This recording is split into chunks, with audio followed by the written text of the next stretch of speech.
Right now, we're going to meet a man who loves a challenge. John's an inspirational character with first-hand experience of how cycling can have a positive impact on your life. I started cycling quite late in my life because of obvious reasons that I can go back now and explain why. So I grew up in South London. I was kind of just like a normal average little kid. I was growing up. I wasn't very interested in sport whatsoever growing up as a child. I didn't really have much access to sport. I made an attachment at quite a young age that being successful in life meant you had a lot of money. My uncle committed the biggest robbery in the world and sold £26 million worth of gold bullion from Heathrow Airport. So growing up in that environment, everyone that I thought was successful did that sort of criminality. I went to prison when I was 18 years old for conspiracy to commit robbery. I got 5 years in prison. And that's sort of where I started training and exercising. And then after 2.5 years, or just under 3 years, I ended up getting released. I got out and back out onto the street. My mum used to say to me I was living life in the fast lane and I was going to crash and burn. And again, the inevitability of that happening because I carried on engaging in that lifestyle. I ended up getting arrested again at 22 years old. They put me in a high security prison unit in Belmarsh Prison. I was in there for 2.5 years. I was brought up to despise authority, the police, judges, politicians, and suddenly they're very real to me. Prison officers were there locking me up and my resentment towards them just grew and grew and grew. So I was in there for 2.5 years and I got transferred out of Belmarsh Prison. It was the first time in all that time that I'd been on a normal prison wing. So then over the Christmas period they held these competitions called Strongman and Superstars, and Superstars was like a fitness competition, it was like CrossFit. Where I was always very driven and very focused and very competitive, naturally, I just didn't want to lose. So when I did this fitness competition, I absolutely walked away of it. And then the following day I did the strongman competition and I come third in the whole prison. If I look back on myself now, I obviously can see that I had an athletic potential or a talent, but back then I didn't understand what an athlete even was. And I got transferred to a Category B prison. And whilst I was in this prison, my best friend, I found out, died committing an armed robbery in the Netherlands. It changed my life forever. I found out I was watching a game of football in my cell. It was just like any normal day. It made me look at my own life. Like up to this point, I had done absolutely nothing but cause destruction and misery to other people's lives. My mum's life, my family's life, my own life. And I looked at what I had done and I'd achieved nothing in my life productive or positive whatsoever other than sit in a prison cell since I was 18 years old. I got released in 2012 and I wanted to become a professional sportsman. I didn't really care what sport it was, I just wanted to be a professional sportsman. And when I was in prison, I watched Transworld Sport and there was a sport on there called Ironman and I thought, that is incredible. Like, I want to do one in one day. And then basically I went on eBay, I went and bought myself a bike for 600 quid. It was a motor, it was 2 sizes too big for me. I'd never cycled a bike in my life up to and I was 30 years old at this point. I'd never swum and I'd hardly done any sort of running whatsoever. I did my first Ironman race 6 months after I got released from prison. The furthest I'd ever cycled the day before the race was 60 kilometres. I'd never cycled anything further than that on a bike in my life. And Darren was at that race, he was at the finish line. And since I've been out of prison, he's been there every step of the way. He's been to all my major Ironman races from this country out to Germany. Well, I worked in the gym. I was one of the members of the gym staff in the gym at Loudham Grange.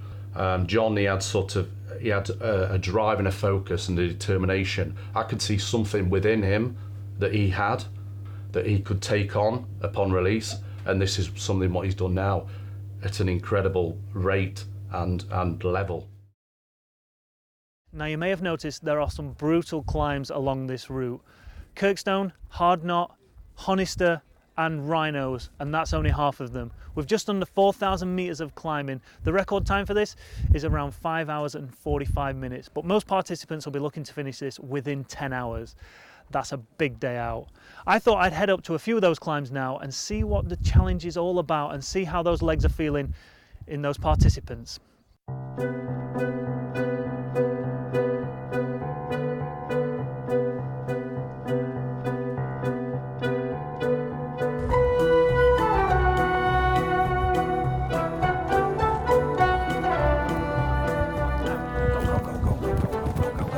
Here we are on the second biggest climb of the day. This is Honister Pass. It's 2.5 kilometers, maxes out about 23%, and it's an average of 10%. It's absolutely brutal.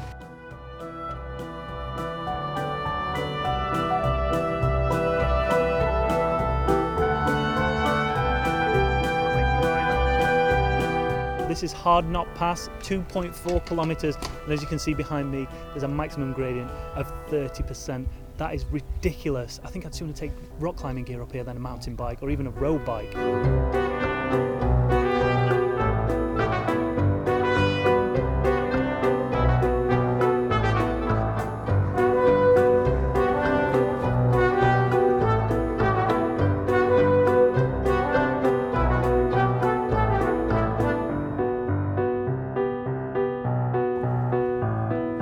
So here we are at the top of Hard Knot Pass, and you can see just behind me in the distance the road ribboning off all the way down to the coast, and that's where we were, and this is where we're at now. The good news, one more climb to go, and if the rides have made it this far, they can hit that last climb and they can get to the top. The bad news is there's only about 3 kilometers before the top of this one to the bottom of the next one.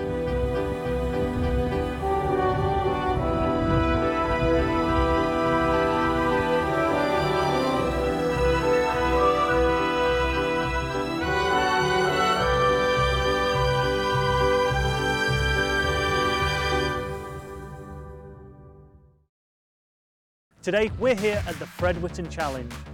Our next adventure will be on June 9th, where we'll be coming to you from South Wales and the Dragon Ride. Amersham will play host to the Chiltern 100 on July the 16th, and Le Tap London will bring our Sportive season to a close on 24th of September. You're watching Bike Channel. My name is Chris Pritchard, and if this is your first time joining us, welcome. Now if you want any more information on the Sportives we're at this year, make sure you head over to our Facebook page. And if you are at one of the events, why not share a photo as well? So anyway, as the old saying goes, every start line must have a finish line. Every beginning must have an end.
Gary, you've just crossed the finish line. How was it?